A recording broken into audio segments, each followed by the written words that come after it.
உங்கள் அனைவரையும் ஆண்டவர் இயேசு கிறிஸ்துவின் நாமத்தில் வாழ்த்துகிறேன்.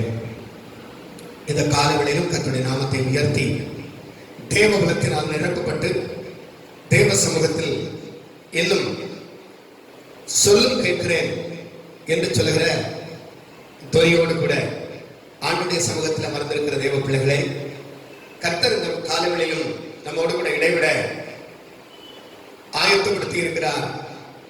அப்படி ஆண்டவர் இந்த நாளிலே உங்களோடு இடைவிடும்படிக்கு எனக்கு கொடுத்ததான வார்த்தையை உங்கள் முன்பாக கொண்டு வருகிறேன். எடுத்தவர்கள் வாசிக்கலாம். 2 பேதுரு 2வது அதிகாரம் 2 பேதுரு 2வது அதிகாரம் 9வது வசனத்தை ஒருவர் வாசிக்கலாம். கர்த்தர் தேவ பக்தி உள்ளவர்களை சோதனையிட்டு ரட்சிக்கவும், கர்த்தர் தேவ பக்தி உள்ளவர்களை சோதனையிட்டு ரட்சிக்கவும், அக்கிரமக்காரரை ஆக்கினைக்குள்ளாக நியாயத்தீர்ப்பு நாளுக்கு வைக்கவும் அறிந்திருக்கிறார். ஆமென். முதல் பகுதியை ஒரு விசை கூட வாசிக்கலாம். கர்த்தர் தேவ பக்தி உள்ளவர்களை சோதனையிட்டு ரட்சிக்கவும், கர்த்தர் தேவ பக்தி உள்ளவர்களை சோதனை நின்று ரட்சிப்பார். அல்லேலூயா.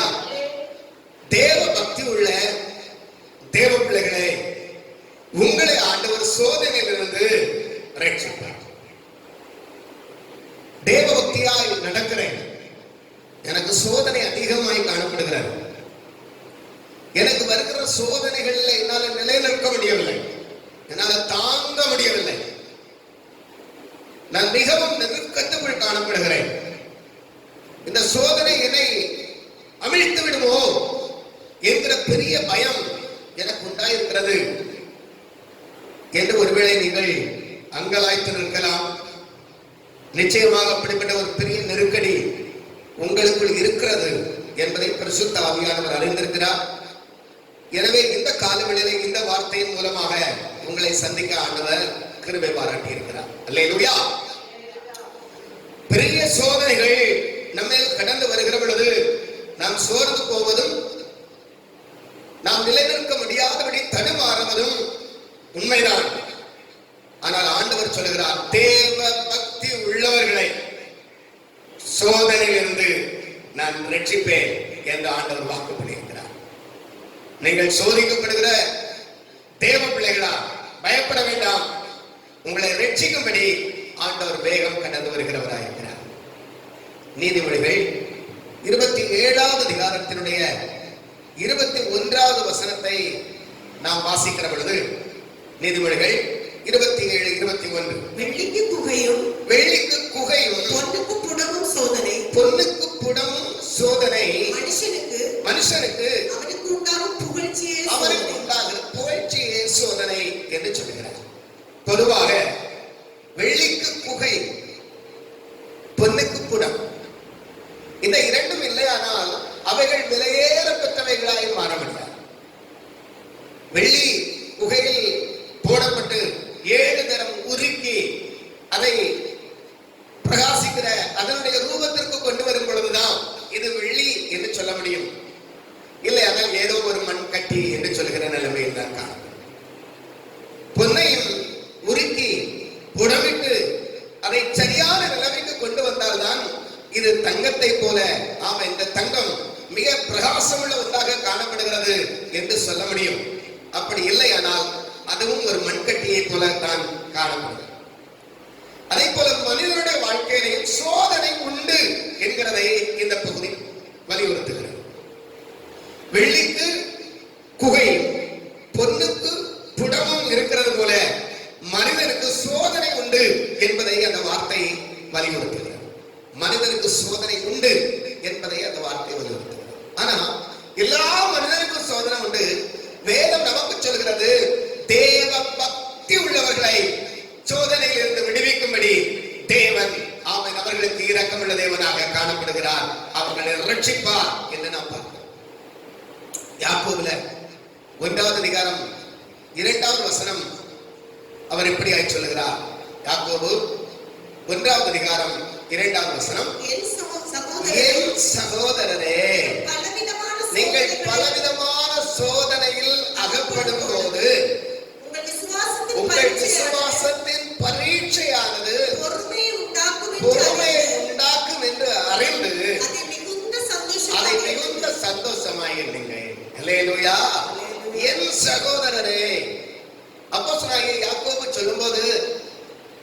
ரட்சிக்கப்பட்டு இருக்கிற வார்த்தைகளை கேட்டுக்கொண்டிருக்கிற தேவ பிள்ளைகளே, நம்ம எல்லாரையும் பார்த்தவர் சொல்கிறார், என் சகோதரரே.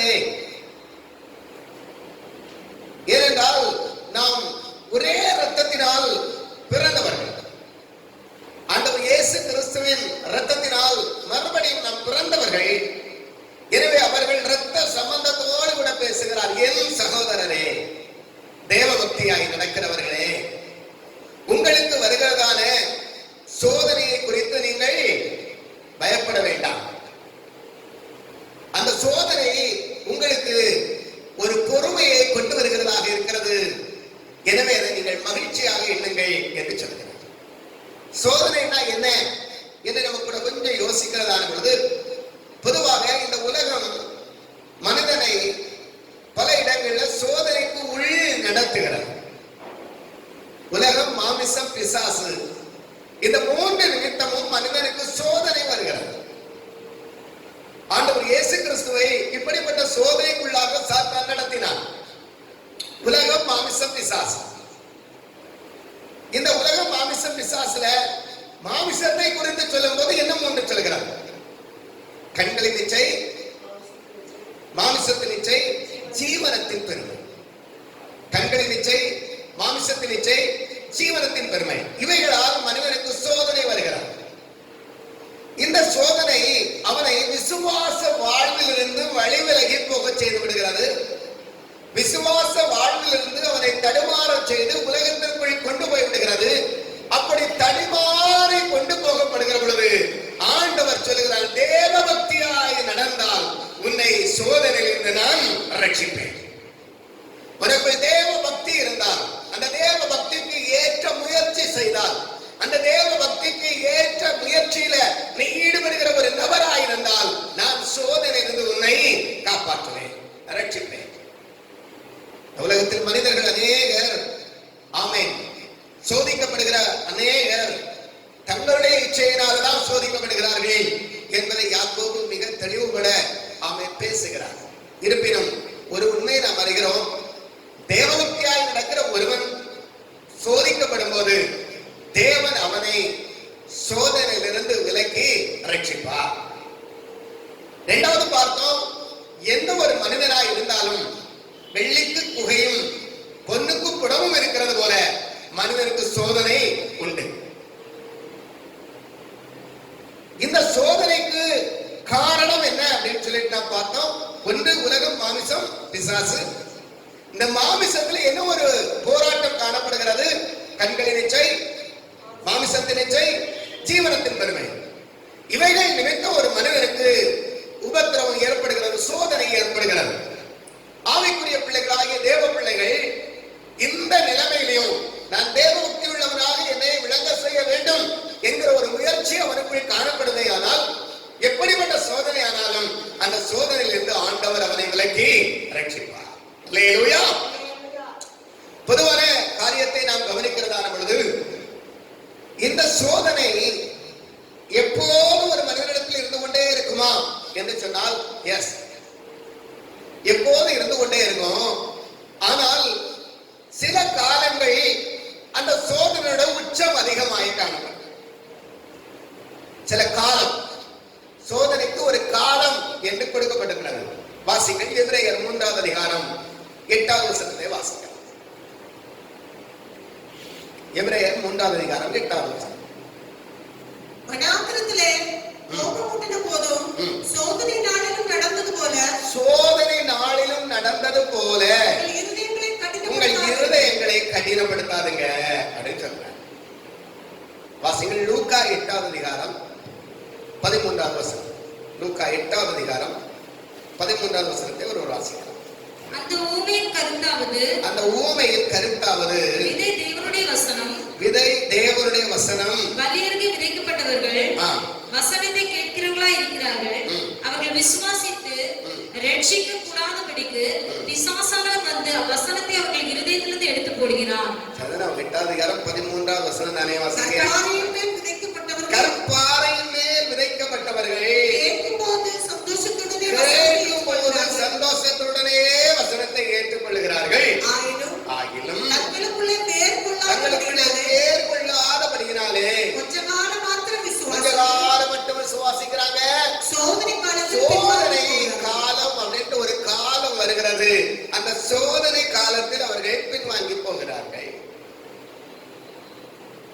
வெளிப்படுத்தல் 3வது அதிகாரத்துல 10வது வசனம் ஒன்று வாசிக்கிற பொழுது அதையும் ஒன்று வாசித்திருந்தீர்கள்.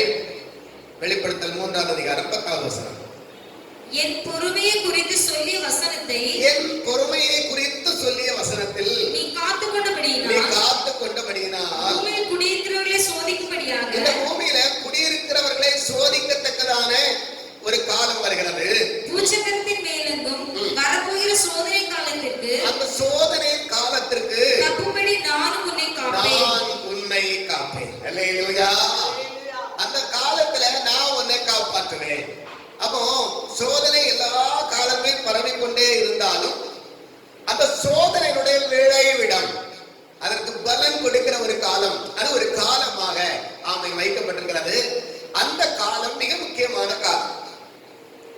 மனிதர்கள் சின்ன சின்ன பிரச்சனைகளை தாண்டி போய்கொண்டே இருப்பார்கள். அவர்களுக்கு வருகிறதான சோதனைகள் அப்படியே தாண்டி போய்கொண்டே இருப்பார்கள். ஆனால் முக்கியமாக அவர்களுடைய நிலைநிற்பு எந்த அளவில் இருக்கிறது என்கிறதான அந்த சூழ்நிலை ஒரு குறிப்பிட்ட காலத்தில் கொடுக்கப்படுகிறது. அந்த குறிப்பிட்ட காலத்தில் அந்த சோதனையை அவர்கள் சகித்துக் கொள்ள வேண்டும். அந்த சோதனையை சகித்து அவர்கள் நிற்கிற பொழுது தேவன் அவர்களை ரட்சிக்கிறவராய் காணப்படுகிறார். அல்லேலூயா, அல்லேலூயா. அப்போ சோதனை மனுஷன் ஜெயிக்கலாமா? ஜெயிக்கலாம். ஆனா அதை பற்றி பெருசா சொல்லப்படல. சோதனையை மனுஷன் நினைக்கணும், சகிக்கணும் அப்படின்னு சொல்லப்படல. 7 முறை வெள்ளியானது குகையிலே உருக்கப்படுகிறது. ஒரு முறை உருக்கிற உடனே நான் தப்பிச்சுட்டா ஜெயிச்சுட்டா அப்படின்னு அதை தள்ளி துள்ளி ஜம்பட்டு வெளியே போயிட்டுனா சரியான வெள்ளியாக நினைச்ச முடியாது, உருவாக முடியாது. தங்கம் நெருப்பிலே குணமிடப்படுகிறது. கொஞ்சம் நெருப்புப்பட்ட உடனே நான் போயிருவேன் அப்படின்னு சொல்லிச்சுன்னா அது பரிபூர்ணமான ஆமென் ஒரு தங்கமாக மாற முடியாது. மனிதனே, உனக்கு அதற்கு இணையாகத்தான் ஆண்டவர் சொல்லுகிறார், சோதனை கொடுக்கப்பட்டிருக்கிறது. நீ சோதனையை ஜெயிக்கணும்னு நினைக்காத, சோதனையை சகிக்க வேண்டும் என்று எண்ணிக்கொள். அல்லேலூயா. சோதனையை சகிக்க வேண்டும் என்று எண்ணிக்கொள். யாக்கோபு 1:12 இப்படியாக எழுதப்பட்டிருக்கிறது, சோதனையை சகிக்கிற மனுஷன் அவன் உத்தமத்தில் விளங்கிற பின்பு தம்மிடத்தில் அன்பு கூறுகிறவர்களுக்கு வாக்குத்தத்தம் பண்ணின ஜீவ கிரீடத்தை பெறுவான். ஆமென். சோதனையை சகிக்கிற மனுஷன். அப்ப சோதனையை மனிதன் சகிக்க வேண்டும், ஜெயிக்க முடியாது. நான் சொன்னேன், ஒவ்வொரு காலம் எல்லா காலமும் சோதனை காலத்தை போல நம்ம நிழல் போல் தொடர்ந்து வரலாம். ஆனா குறிப்பிட்ட காலத்துல அந்த சோதனையின் உச்சம் என்ன செய்யப்படுகிறது, மனிதனிடத்தில் வைக்கப்படுகிறது. அந்த சோதனை காலத்தில் நாம் தப்பித்துக் கொள்ள வேண்டுமானால் விசுவாசத்துல உறுதியா இருக்கணும், ஜெபத்துல உறுதியா இருக்கணும், தேவ சமூகத்துல இன்னும் அதிகமாய் கிட்டி சேருகிற ஒரு ஆமென் உறுதியான மனப்பான்மை இருக்க வேணும். தேவனிடத்தில் வைத்திருக்கிறதான அந்த மற்றற்ற அன்பு நமக்குள் இன்னும் பெருக வேண்டும். நான் உம்மை நேசிக்கிறேன் ஆண்டவரே, நீர் என்னை கொண்டு போட்டாலும் நான் உம்மை விட்டு பின்வாங்க மாட்டேன் ஆண்டவரே என்று சொல்லுகிற ஒரு உறுதிப்பாடு இருக்க வேணும். அப்பதான் நாம் சோதனையில் இருந்து வெளியே வர முடியும். ஆமென். தேவன் அதில் இருந்து நமக்கு ஒரு பெரிய ஜெயத்தை தருவார், இல்லை ஆனால் ரட்சிப்பார். அல்லேலூயா. யோபுடைய வாழ்க்கையில பல காலங்கள் ஆமென் பல நிலைமையில போயிருக்கலாம். ஆனால் யோபுடைய காலத்தில் ஒரு குறிப்பிட்ட காலத்தை சோதனையின் காலமாக அனுமதிக்கப்பட்டிருந்தது. அவருடைய வாழ்க்கையில உலகத்தால் வருகிற நெருக்கம், பிசாசினால் வருகிற நெருக்கம், மாமிசத்தால் வருகிற நெருக்கம், 3 நெருக்கங்களும் அவருக்கு காணப்படும். முதலாவது உலக ஆமென் நன்மைகள் அவரை விட்டு எடுபட்டு போய்விடுகிறது. ஆஸ்திகள், ஐஸ்வர்யங்கள், பிள்ளைகள் எல்லாரும் எடுக்கப்பட்டு போய்விட்டார்கள். 2வது நாம் பார்த்தோம், அவருடைய மாமிசம் அழுகின நிலைமைக்கு நேராக மாறிவிட்டது. சாத்தான் அவரை தொடர்ந்து தொல்லை கொடுத்துக் கொண்டே இருக்கிறான். யோபு முதல் 2 அதிகாரங்களை நீங்கள் வாசித்து பார்க்கிற பொழுது தேவனிடத்திலே உத்தரவு பெற்றுக்கொண்டு சாத்தான் யோபுவை நெருக்குகிறதை நாம் பார்க்கிறோம், சோதிக்கிறதை பார்க்கிறோம். நான் அவனை சோதிப்பேன், அவன் உம்மை விட்டு விசுவாசத்தை விட்டு வழி விலகி விடுவான், உத்தமமாய் நிற்க மாட்டான் என்று சவால் விட்டு சாத்தான் சோதனை களத்துக்குள் இறங்கி சோதித்து பார்க்கிறான். ஆனால் யோபு தம்முடைய உத்தமத்தை விட்டுவிடவே இல்லை. தேவனை சார்ந்து கொண்டான். எத்தனை நெருக்கம் வந்தாலும், நீர் என்னை கொண்டு போட்டாலும் நான் உம்மிடத்தில் நம்பிக்கையா இருப்பேன் ஆண்டவரே என்று சொல்லி திடமாய் சொன்னான். என் மீட்பர் உயிரோடு இருக்கிறார். இந்த சோதனை காலத்திலிருந்து அவர் என்னை தப்ப வைக்க வல்லவராயிருக்கிறார். அவர் வருவார், என்னை தப்ப வைப்பார் என்று மிக திடமாய் யோபு சொல்வதற்கு ஆமென் அங்கே காரணங்களை நாம் பார்க்கிறோம். அல்லேலூயா. ஏன்னா யோபு அவ்வளவு உத்தமமாய் ஆண்டவரை நேசித்தான். யோபுடைய விசுவாசம் அவ்வளவு புடமிடப்பட்டதாக காணப்பட்டது.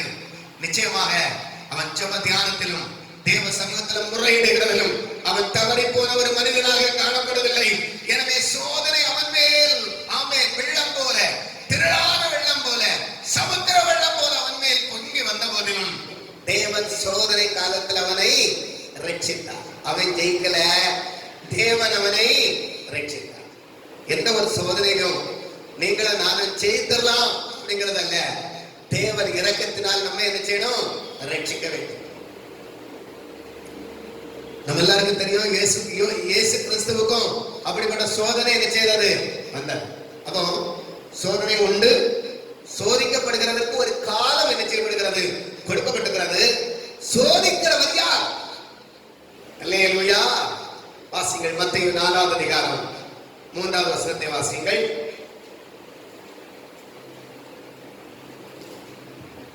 அப்பொழுது சோதனைக்காரன் அவரிடத்தில் வந்து, நீர் தேவனுடைய குமாரனே ஆகினால் இந்த கல்லுகள் அப்பங்களாகும்படி சொல்லும். சோதனைக்காரன் யார்? சாத்தான். 1 தெசலோனிக்கர் 3வது அதிகாரம் 5வது வசனத்தை வாசிங்கள். ஆகையால் நான் இனி பொறுத்திருக்க கூடாமல் எங்கள் வேலை வீணாய் போகத்தக்கதாக சோதனைக்காரன் உங்களை சோதனைக்குட்படுத்தினது உண்டு. சோதனைக்காரன் அப்படின்னு சொல்லியாச்சு சாத்தான். அல்லேலூயா. சோதனை உண்டு. சோதிக்கிறதுல ஒரு நபர் யார் அப்படின்னா யாரு? சாத்தான். சாத்தான் மட்டும் சோதனைக்காரன் இல்ல. சோதிக்கிறதுல ஒரு நபர் யாரு? சாத்தான். 2வதாக வாசிங்கள். யாக்கோபு 1வது அதிகாரம் 14வது வசனம். அவன் தன் சுய இச்சையினாலே இழுக்கப்பட்டு சிக்குண்டு அவன் தன் சுய இச்சையை அடக்காததுனால, இச்சை அடக்கம் இல்லாததுனால அவன் சோதிக்கப்படுகிறவனாக காணப்படுகிறான். 3வதாக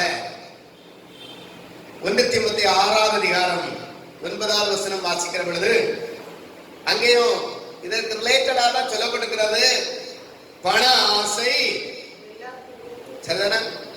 ஐஸ்வர்யனாக விரும்புகிறவர்கள் சோதனையிலும் கண்ணியிலும் போதும். ஐஸ்வர்யவானாக விரும்புகிறவர்கள் சோதனையில் ஆமென் சிக்கிக் கொள்கிறார். அல்லேலூயா. சோதனைக்காரன்ல ஒருமை பிசாசு, இன்னொருவன் சோதனைக்காரன் வேற ஒரு ஆளுங்க. நமக்குள் காணப்படுகிற குணாதிசயம், அந்த குணாதிசயத்துல மிக முக்கியமானது இச்சை. அந்த இச்சை ஆகிய குணாதிசயம் ஒருவரை சோதனைக்கு உட்படுத்துகிறது.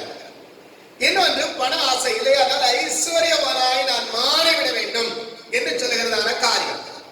அதுல ஆமென் இச்சை என்பது கண்களின் இச்சை, மாமிசத்தின் இச்சை என்கிற நிலைமையில போகிறது.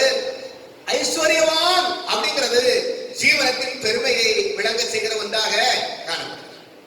இவைகள் தான் ஒரு மனிதனுக்கு நிச்சயப்படுகிறது, சோதனையை கொண்டு வருகிறது.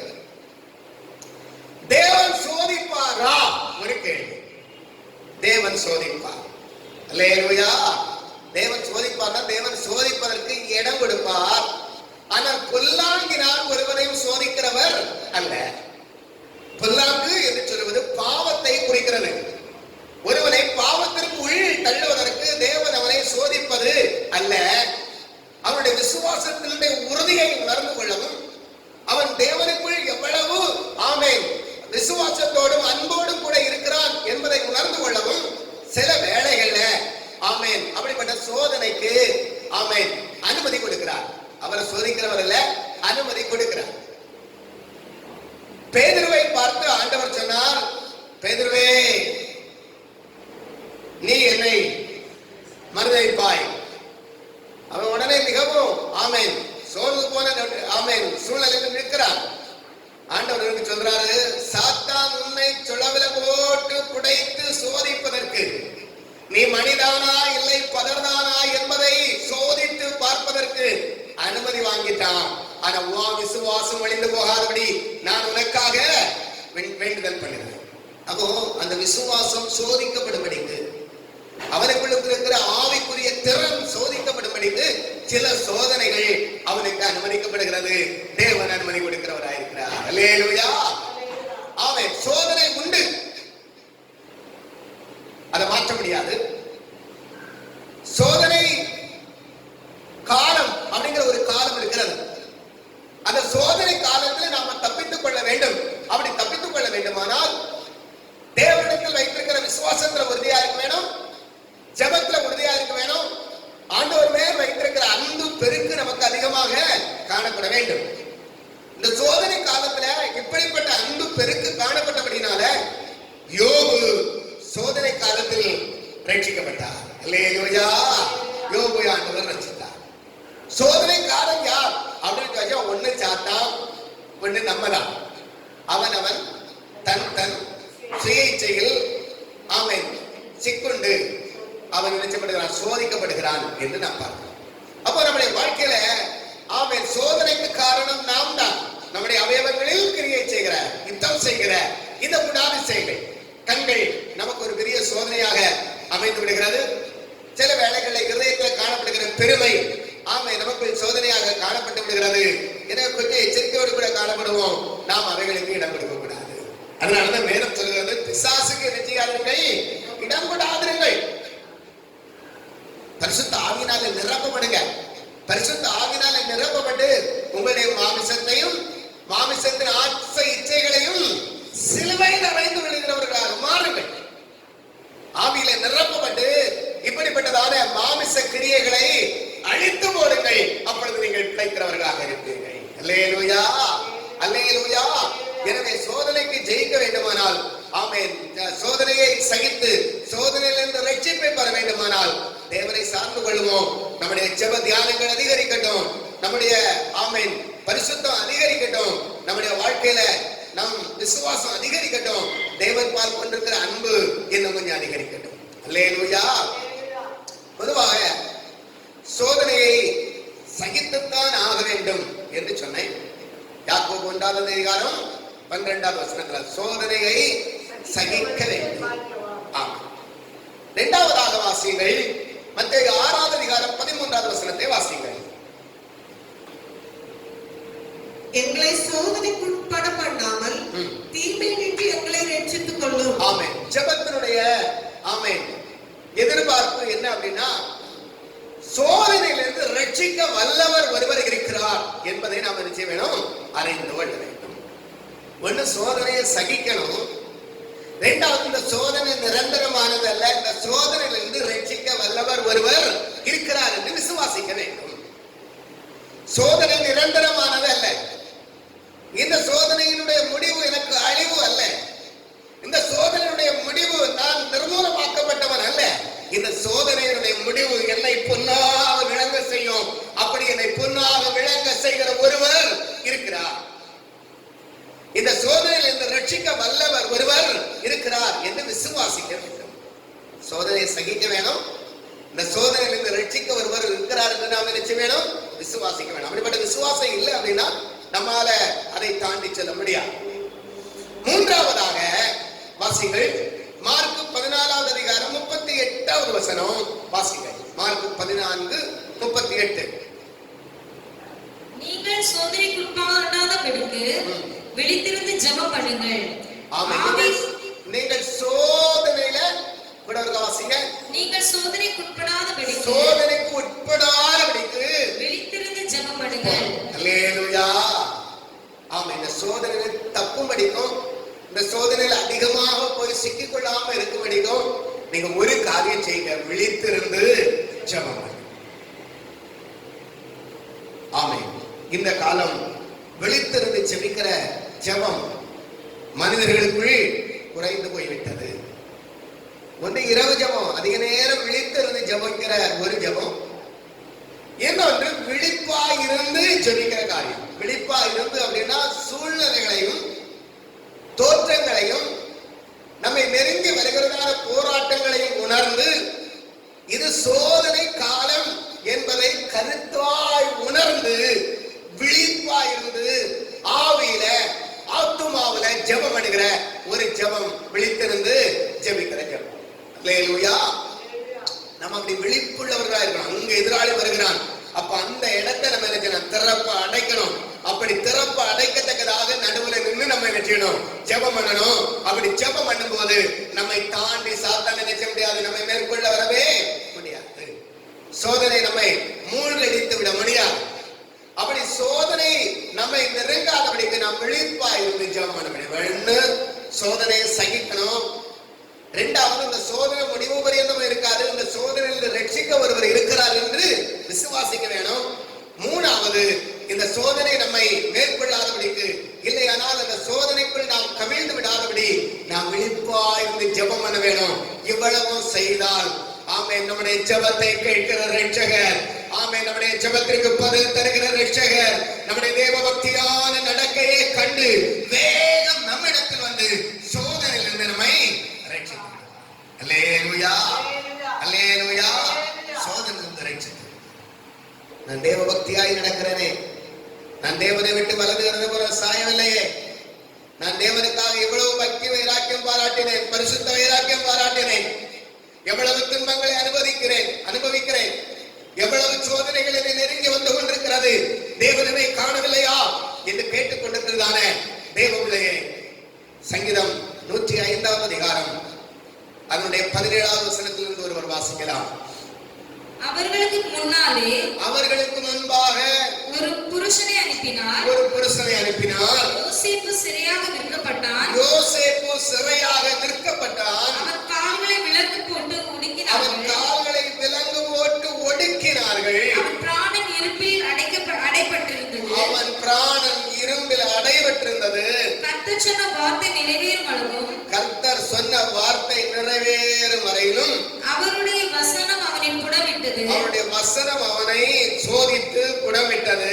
ராஜா ஆள் அனுப்பி அவனை கட்டவிழ்க்க சொன்னான். ஜனங்களின் அதிபதி அவனை விடுதலை பண்ணினான். தன் பிரபுக்களை அவன் மனதின்படி கட்டவும் தன் மூப்பர்களை ஞானிகளாக்கவும் அவனை தன் வீட்டுக்கு ஆண்டவனும் தன் ஆஸ்திகள் எல்லாம்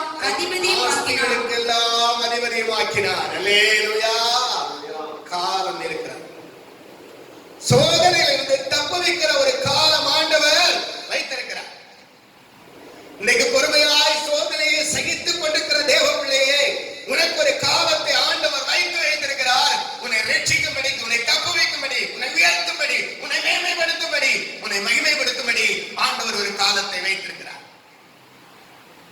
சோதனைக்கு உட்படாத ஒரு மண்ணாங்கட்டிய வெள்ளியா மாற முடியாது. சோதனைக்கு உட்படாத ஒரு மண்ணாங்கட்டியோ பொன்னாக மாற முடியாது. சோதனைக்கு உட்பட பண்ணின அந்த வெள்ளி ஆமென் சுத்த வெள்ளியாக ஆமென் ஜொலிக்கிறது. புடமிடப்பட்டதான பொன் ஆமென் தங்கமாய் தகதகவென்று ஆமென் அது ஆமென் ஜொலிக்கிறது. சோதனைக்கு உட்பட்டிருக்கிற நீ பாக்கியவான். ஆண்டவர் உண்மையில் கண்ணோக்கமாகவே இருக்கிறார். ஏற்ற வேளையில் ராஜா ஆள் அனுப்பினான். அதிபதி கட்டவிழ்த்து அவனை மேன்மையாய் கொண்டு வந்து சேர்த்தான். ராஜா இந்த யோசேப்பு தன் மனதின்படி ஆமென் தேசத்தை ஆளுகை செய்யத்தக்கதாக, ஜனங்களை ஆமென் நிறுத்தத்தக்கதாக, ஞானிகளை நிலைநிறுத்தத்தக்கதாக ஆளுகையையும் அதிகாரத்தையும் அந்த யோசேப்பு கொடுத்து விட்டார். அல்லேலூயா. ஒரே நாள்ல சோதனை மாறிட்டு ஆமென் நல்ல உருக்கி புடமிடப்பட்டதான பொன் அப்படியே தூக்கி காண்பிக்கிற பொழுது ஆஹா என்று சொல்லுகிறது போல பொன்னாக ஆமென் வைரமாக விளைந்திருந்ததான ஆமென் பட்டை தீட்டப்பட்டிருந்ததான இந்த யோசேப்பு ஒரே நாள்ல தூக்கி காண்பிக்கப்பட்டான். அவன் வைரத்தை பார்க்கிற பிரகாசமாக ஆமென் அவன் பிரகாசிக்கிறதை நாம் பார்க்கிறோம். அல்லேலூயா. எனவே சோதனையை குறித்து பயப்பட வேண்டாம். ஐயோ சோதனை பயங்கரமா இருக்குமோ? பயப்படாதுங்க. 1 கொரிந்தியர் 10வது அதிகாரம் 13வது வசனத்தை வாசியுங்க. 1 கொரிந்தியர் 10வது அதிகாரம் 13வது வசனத்தை வாசியுங்கள். மனுஷனுக்கு நேரிடுகிற சோதனையே அல்லாமல் மனுஷனுக்கு நேரிடுகிற சோதனையே அல்லாமல் வேறே சோதனை உங்களுக்கு வேற நேரிடுகிறது. சோதனை உங்களுக்கு வரப்போகிறது இல்ல. தேவன் உண்மையுள்ளவராய் இருக்கிறார். தேவன் உண்மை உள்ளவராக இருக்கிறார். உங்கள் திராணிக்கு மேலாக நீங்கள் உங்கள் திராணிக்கு மேலாக சோதிக்கப்படுவதற்கு அவர் இடம் கொடாமல் இடம் கொடுக்க மாட்டார். சோதனையை தாங்கத்தக்கதாக உங்களுக்கு சோதனையை தாங்கித்துக் கொள்ளத்தக்கதான சோதனையோடு கூட அதற்கு தப்பித்துக் கொள்ளும்படியான போக்கை கொண்டாடுவார். அல்லேலூயா. திராணிக்கு மிஞ்சி உங்களை சோதிக்க மாட்டார். அப்படி ஒரு சோதனை வரும்போது அதிலிருந்து தப்பித்துக் கொள்வதற்கான வழியையும் உங்களுக்கு ஆண்டவர் ஏற்படுத்தி தருகிறார். சோதனை நிச்சயமாக உண்டு. சோதனை நிச்சயமாக உண்டு. ஆனா அந்த சோதனையில நீங்க எப்படி இருக்கிறீங்க அதை ஆண்டவர் கூட விட்டு பார்க்கிறார். அந்த சோதனையில நீங்க எப்படி இருக்கிறீங்க? ஐயோ அவன் என்ன ரொம்ப நெருக்கி என்ன ரொம்ப அடித்து ரொம்ப துன்பப்படுத்தினா நான் உடனே அவனை தள்ளி விட்டேன், அடிச்சிட்டேன். இது நீங்க சோதனையை சகிக்கல. சோதனை அவன் வெளியே வருகிறதற்கு விரும்புகிறீங்க. அவன் என்ன ரொம்ப துன்பப்படுத்தினான், ரொம்ப வேதனைப்படுத்தினான், நான் உடனே கெட்ட வார்த்தையில ஏசிட்டேன். நீங்கள் சோதனையை சகிக்கல. சோதனையிலிருந்து வெளியே வருவதற்கு நீங்கள் என்ன செய்கிறீர்கள்? விரும்புகிறீர்கள். சோதனையை சகிக்க வேணும். நீங்க வெளியே வருகிறதுக்கு வழி உண்டாக்கப்படாது. ஆண்டவர் உங்களுக்கு வழியை உண்டாக்கி தருவார். அல்லேலூயா. ஆண்டவர் நமக்கு வழியை உண்டாக்கி நம்ம வெளியே கொண்டு வந்தா நாம சுத்த பொண்ணாக விளங்குவோம். அப்படி இல்லையானால் நாம் சுத்த பொண்ணாக விளங்கவே முடியவே செய்யாது. அல்லேலூயா. அது இப்படிப்பட்ட அந்த நெருக்கடியான துன்பத்திலையும் ஒரு குறிப்பிட்ட ஜனத்தை குறித்து ஆண்டவர் மேன்மையாய் பேசுகிறார். 2 கொரிந்தியர் 8வது அதிகாரம் ஆமென் 1வது 2வது வசனத்தை வாசிக்கிறோம். 2 கொரிந்தியர் 1வது அதிகாரம் 8வது அதிகாரம் 1-2 வசனங்கள். அன்றியும் சகோதரரே மக்கதோனியா நாட்டு சபைகளுக்கு தேவன் அளித்த கிருபையை நாம் உங்களுக்கு சொல்லுகிறோம். மிகுந்த உபத்திரவத்தினால சோதிக்கப்பட்டிருக்கும் போது அவர்களுக்கு ரொம்ப கொடுமையான தரித்திரம் அவர்களுக்கு வந்திருந்த போதிலும் அவங்க சந்தோஷப்பட்டாங்க. தேவ பக்தி அவங்களுக்குள்ளார இருந்ததுனால அந்த தெய்வீக சந்தோஷம் அவர்களுக்குள்ளார இருந்தது. அவர்கள் மிகுந்த உதாரத்துவத்தோடு கூட அவர்களுக்கு ஏற்கனவே தரித்திரம் இருக்கிறது, சோதனை இருக்கிறது, பலவிதமான நெருக்கடிகள் இருக்கிறது. ஆனா தேவனுக்குள் அவர்கள் வைத்திருந்த சந்தோஷத்தினால ஒருவர் குறைவுபட்டிருக்கிறார் என்று சொன்ன பொழுது இவர்கள் குறைவில் இருந்தாலும் தங்களுக்குள் உள்ளதை பரிபூரணமாக எடுத்து குறை உள்ளவர்களுக்கு கொடுத்தார்கள். அல்லேலூயா. அல்லேலூயா.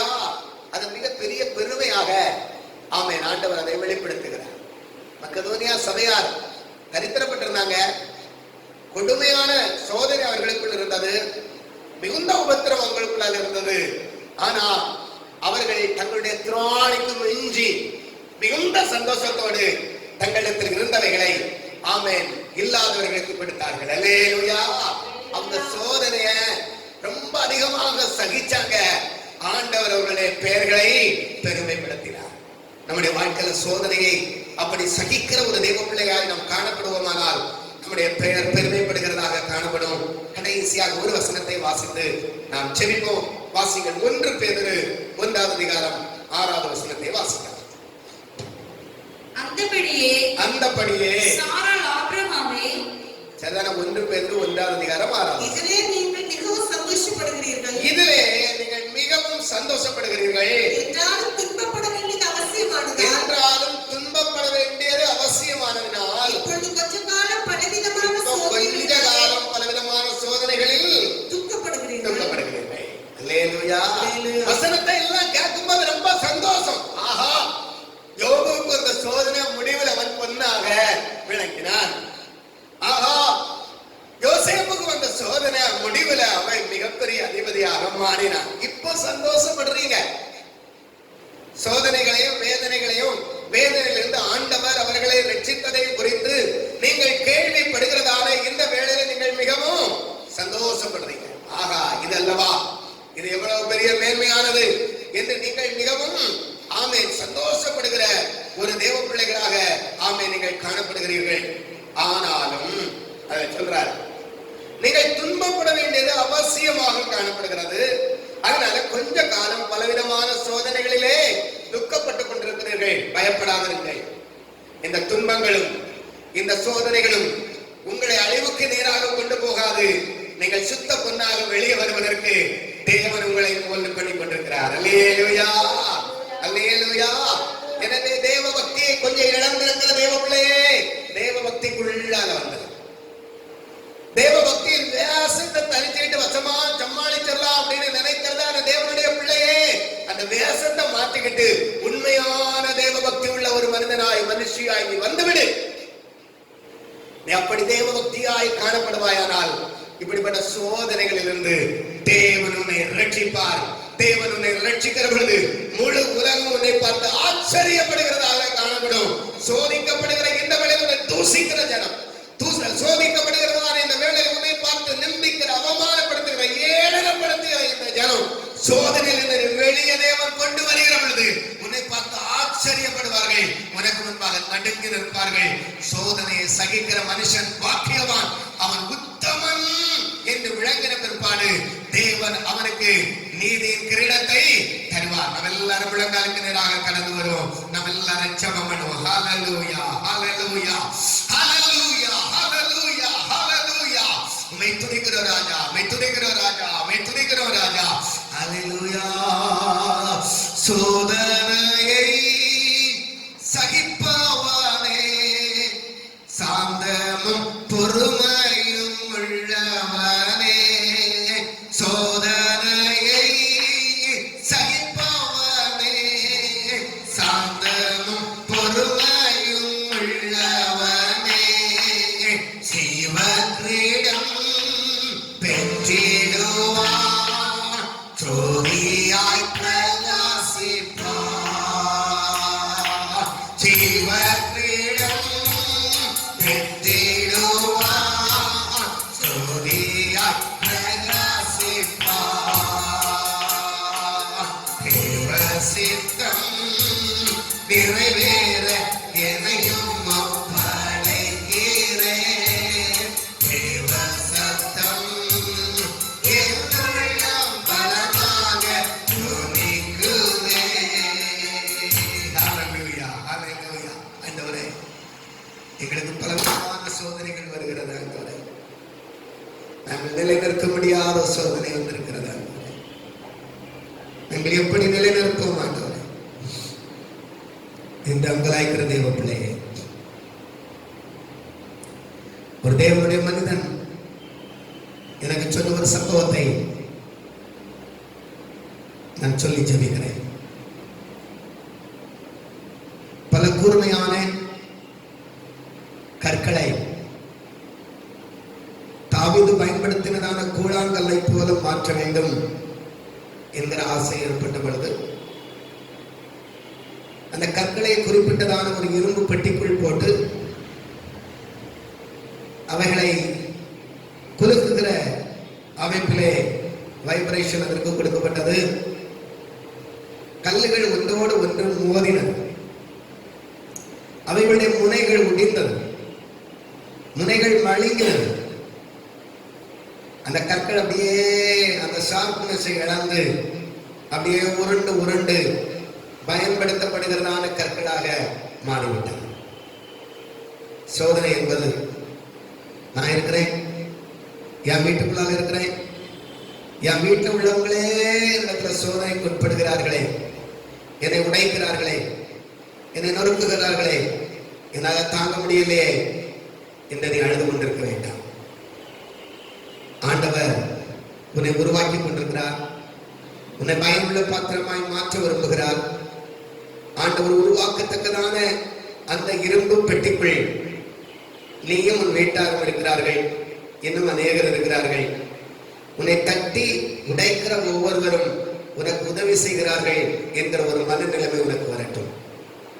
உன்னுடைய கூறுகளை மாற்றி உன்னை ஆண்டவர் விரும்புகிறதான மழுங்கலான ஆமேன் அழகான ஒரு கருவியாக கல்லாக மாற்றும்படிக்கு அவர்கள் உன்னை உடைக்கிறார்கள் என்று நீ உணர்ந்து கொள்ளுமாயானால் நீ சோதனையை சகித்து விடுவாய். சோதனையை சகித்து விடுவாய். உணர்ந்து கொள், உன்னை ஆண்டவர் உருவாக்கி கொண்டிருக்கிறார். உன்னை பயனுள்ள பாத்திரமாய் மாற்றும்படிக்கு உன்னை உருவாக்கி கொண்டிருக்கிறார். உன்னை உடைத்துக் கொண்டிருக்கிற உன்னுடைய குடும்பத்தாராய் இருக்கலாம், கணவனாய், மனைவியாய், பெற்றோராய், பிள்ளைகளாய் இருக்கலாம். பயப்படாதே, நீ உருவாக்கப்பட்டுக் கொண்டிருக்கிறாய். சோதனையை நீ சகித்து உத்தமன் என்கிற அந்த உண்மையை விளங்க செய்து ஆமென் நீ ஆமென் பக்குவப்படுத்தப்பட்ட கல்லாய் மாறுகிற பொழுது தேவனுடைய மணியை போல அவர் உன்னை தன்னுடைய கரத்தில் எடுத்துக் கொள்கிற தேவனாய் காணப்படுவார். ஆண்டவரே, இந்த நாளில் வந்திருக்கிறதான இந்த சோதனை என்னுடைய இருதயத்தை மிகவும் வேதனைப்படுத்துகிறது. நான் நிற்க முடியாது என்கிற நிலைமைக்கு நேராக வந்துவிட்டேன். உங்களுடைய வார்த்தை என் இருதயத்தை தொடுகிறது. உங்களுடைய வார்த்தை எனக்கு புத்தியையும் ஞானத்தையும் போதிக்கிறது. உங்களுடைய வார்த்தையை நான் நம்புகிறேன். இந்த சோதனையை உருவாக்கி கொண்டிருக்கிறது என்பதை நான் நம்புகிறேன். இந்த சோதனையினுடைய முடிவில் நான் பொன்னாக விளங்குவேன் என்று விசுவாசிக்கிறேன். ஆண்டவரே, இந்த சோதனையை சகிக்க நான் தீர்மானிக்கிறேன். இந்த சோதனையை நான் சகித்து நிலைநிற்க ஆண்டவரே உம்முடைய உன்னதத்தின் பலனை எனக்கு தாரும் ஆண்டவரே என்று கேட்போம். ஒரு ஆவியின் பலன் யோபோடு கூட இருந்தது. ஒரு ஆவியின் பலன் யோசேப்போடு கூட இருந்தது. ஆண்டவரே, இந்த ஆவியின் பலன் எனக்கு தாரும் ஆண்டவரே. நான் இந்த சோதனை ஆண்டவரை சகித்து தேவனை ரட்சிப்பதற்கு இடம் கொடுத்து நானும் பொன்னாக விளங்க ஆண்டவர் எனக்கு கிருபை தருகிறபடி நானுமே ஸ்தோத்திரம். பலவிதமான சோதனையில் அகப்பட்டு ஆண்டவரே அலைக்கழிக்கப்பட்டுக் கொண்டிருக்கிற தேவ பிள்ளைகள் பலனடைவார்களாக, நம்முடைய ஆவியினால் நிலைநிறுத்தப்படுவார்களாக, உத்தமர்களாக விளங்குவார்களாக, ஆண்டவர் தருகிற நீதியின் கிரீடத்தை அவர்கள் சுதந்தரிப்பார்களாக என்று ஒவ்வொருவருக்காக இந்த நாமத்தில் சொல்லுகிறேன். கர்த்தர் அப்படியே எங்களை நடத்தப் போகிறேன். இயேசுவின் நாமத்தில் பிதாவே, என் ஆத்துமாவே கர்த்தரை ஸ்தோத்திரி, என் முழுமையான பரிசுத்த நாமத்தை ஸ்தோத்திரி. என் ஆத்துமாவே கர்த்தரை ஸ்தோத்திரி, அவர் சகல உபகாரங்களை மறவாதே. ஆமென், ஆமென். அல்லேலூயா, அல்லேலூயா, அல்லேலூயா. நம்முடைய கர்த்தராகிய இயேசு கிறிஸ்து கிருபை, பிதாவாகிய தேவனுடைய அன்பும் பரிசுத்தாவினுடைய அன்பிற்கும் வழிநடத்தலும் பாதுகாப்பும் சபை கூடி வந்த நம் அனைவரோடு கூட கர்த்தருடைய வார்த்தையை கேட்டுக்கொண்டிருக்கிற தேவ மக்கள் யாவரோடும் கூட ஆண்டவராகிய இயேசு கிறிஸ்து வருகை மற்றும் நீடித்து நிலைத்திருப்பதாக. ஆமென், ஆமென். அல்லேலூயா.